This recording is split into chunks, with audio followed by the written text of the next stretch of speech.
नमस्कार विद्यार्थी मित्रांनो, आज आपण कॅन या सहाय्यकारी क्रियापदाचा वापर कुठे होतो, कसा करावा, कशा पद्धतीने केला जातो हे आज आपण शिकणार आहोत. बघा, काही मी तुम्हाला वाक्य सांगणार आहे.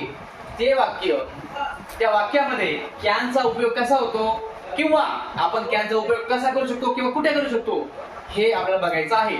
तर सर्वांना इकडे केअरफुली आणि लक्षपूर्वक बघायचं आहे, लक्ष द्यायचं आहे. बघा, फर्स्ट वन, मी हे करू शकतो. बघा, आता कॅन म्हणजे काय? कॅन या शब्दाचा मराठी अर्थाचा जर विचार केला तर तो होतो शकतो. बरोबर आहे? मी हे करू शकतो म्हणजेच काय? समजा एखादी गोष्ट मी करू शकतो, आय कॅन डू. म्हणजे शकणे म्हणजे काय? आता बघा, मी कोण झालो, हे कोण आणि करू शकतो. आता हा शब्द बघा, मी म्हणजे कोण? आय. ओके. आणि कर्त्यानंतर आपल्याला कॅन हा शब्द वापरायचा आहे. कर्त्यानंतर आता आपल्याला कर्ता कोणता आहे? हाय. कर्ता सुरुवातीला असतो वाक्यामध्ये, बरोबर का? बघा, तर मग आपण इथं आय वापरलं, मग आय नंतर आपल्याला वापरायचं कॅन. ओके. आय कॅन नंतर आपल्याला वापरायचं आहे व्हर. बघा, आय कॅन डू आणि नंतर आपल्याला वापरायचं आहे ऑब्जेक्ट. बघा, हे काय आहे? सब्जेक्ट. हे काय आहे? Helping verb. म्हणजे काय करतं? ते सहाय्य करतं, मदत करतं वाक्य पूर्ण होण्यासाठी. हे काय करतं? मदत करतं वाक्य पूर्ण होण्यासाठी. आणि हे काय? मेन वर्ब आहे. याला काय म्हणायचं? मेन वर्ब म्हणजे मुख्य क्रियापद. हे सहाय्यकारी क्रियापद, हेल्पिंग वर्ब. ओके. आणि हे आहे ऑब्जेक्ट म्हणजेच काय? कर्म. करता, कर्म, मेन वर्ब. आणि हे कॅन, इथं कॅन वापरायचं. बघा, ओके. याचं सूत्र जर म्हणायचं, जर आपण जर विचार केला, सूत्र काय केलं आपण? बघा, एस प्लस त्यानंतर काय वापरणार आपण? त्यानंतर काय वापरणार? जर जनरली आपण विचार केला, टेनचा जर विचार केला, काय वापरतो आपण? एस प्लस आणि वर्ब करून राहिले. आपल्याला आपण अगोदर काय घेणार आहे मी तुम्हाला? Helping verb. हेल्पिंग वर्ब म्हणजे कोणतं? कॅन.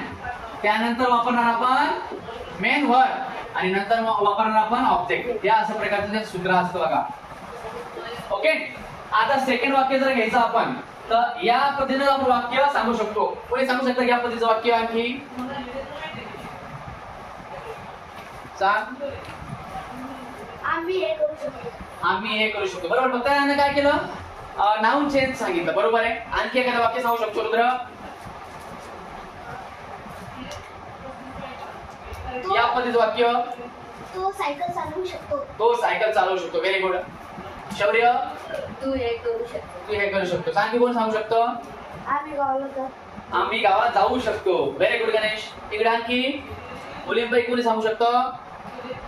जान्हवी, इकडे. आम्ही लिहू शकतो. आम्ही लिहू शकतो. राईट. बघा, आम्ही लिहू शकतो. बघा, म्हणजे आम्ही हे वाक्य काय करू शकतो? लिहू शकतो. आम्ही करू शकतो ते. पण आम्ही कोण? सब्जेक्ट आहे. हे काय आहे? मेन वर्ब आहे. आणि हेल्पिंग वर्ब वापरतो आपण. बरोबर आहे. काय ऑब्जेक्ट आलेलं नाही. बघा, आम्ही लिहू शकतो. काय लिहू शकतो? इथे काही आलेलं नाही. मी सांगितलं तुम्हाला अगोदरच्या व्हिडिओमध्ये किंवा आपण जेव्हा शिकलो त्यामध्ये तुम्हाला मी सांगितलं होतं की how to identify the subject, verb and object. Okay. आता त्या पद्धतीने बघा, आता आम्ही म्हटल्यानंतर कोणतं नाव येतं इथं? वी. त्यानंतर बघा, मी काय सांगितलं? हेल्पिंग वर्ब काय वापरायचं आपल्याला? कॅन. येते लक्षामध्ये? त्यानंतर आपण कॅन या शब्दाचा वापर करायचा. We can. त्यानंतर मेन वर्ब काय आपलं? मेन वर्ब लिहिणे म्हणजे काय येणार इथं? राईट. बघा, वी कॅन राईट. झालं. किती सोपं आहे. त्यानंतर आणखी कोण वाक्य सांगू शकतो अशाच पद्धतीचं? आम्ही चढू शकतो. आम्ही झाडावर चढू शकतो. बरोबर आहे. आणखी आम्ही अभ्यास करू शकतो. आम्ही अभ्यास करू शकतो. राईट. आणखी कोणी सांगू शकतं याच पद्धतीचं वाक्य? तू ते करू शकतो. तू ते करू शकतो. Very good. आणखी आम्ही शाळेत जाऊ शकतो. आम्ही शाळेत जाऊ शकतो. Very good. आम्ही घेतो आपण. एकदा नाऊन वेगळं सांगा. आणखी मी किंवा आम्हीच्या व्यतिरिक्त नाऊन एखादं? आम्ही शेतात जाऊ शकतो. आम्ही शेतात जाऊ शकतो. आणखी तू ते पाठ करू शकतो. ओके बघा, आपण म्हणू शकतो काय, तो शाळेत जाऊ शकतो. तो शाळेत जाऊ शकतो. बरोबर आहे, जाऊ शकतो, या करू शकतो, लिहू शकतो, जाऊ शकतो. बघा, तो शाळेत जाऊ शकतो. जाऊ शकतो. आता बघा, he can. Okay, he can go to school. किती सोपं आहे. फक्त कॅन आपण वापर करल्यानंतर मेन वर्ब घेतला आणि ऑप्शन घेतलं. ओके, त्यानंतर बघा, मी हे करू शकतो, मी पाहू शकतो, मी पाहू शकतो. बघा, मी पाहू शकतो. बघा, आय कॅन सी. झालं, आय कॅन सी. मी पाहू शकतो, मी वाचू शकतो, मी लिहू शकतो, मी पतंग बनवू शकतो, मी हे पुस्तक वाचू शकतो. ती इंग्रजी बोलू शकते. वाक्य येऊ शकतं. बघा, ती इंग्रजी बोलू शकते. ती इंग्रजी बोलू शकते. आता बघा, शी, ती म्हणजे कोण, शी. नंतर आपण करत्यानंतर कोणतं वापरणार आहे, काय वापरणार आहे आपण करत्यानंतर, can. Very good, she can. नंतर काय वापरणार आपण मुलांनो, स्पीक. Main word speak. नंतर काय, अँड इंग्लिश.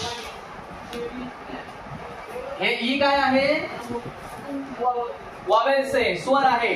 या स्वरांच्या अगोदर आपण अँड वापरतो. ए ई आय ओ यू जर असेल आणि त्याचा उच्चार जर मराठी स्वरानुसार होत असेल तर आपल्याला इथं अँड वापरावं लागत असतं. ओके, असे वाक्य आपण तयार करू शकतो कॅन संदर्भात. जर तुम्ही हे सूत्र, हे स्ट्रक्चर जर लर्न केलं, ओके, लर्न केल्यानंतर तुम्ही अशा प्रकारचे शेकडो वाक्य तयार करू शकता. ओके, कॅन संदर्भात जवळपास बघा, कॅन असेल, कुड असेल, मे असेल, आउट टू असेल, ॲमेझॉन, वाज वेअर. ओके, असे असंख्य प्रकारे जवळपास 24 प्रकारचे तुम्हाला सहाय्यकारी क्रियापद असतात हेल्पिंग वर्ब. त्या हेल्पिंग वर्ब नुसार आपल्याला वाक्य तयार करता येत असतात. वेगवेगळ्या प्रकारच्या टेन्स मध्ये असेल.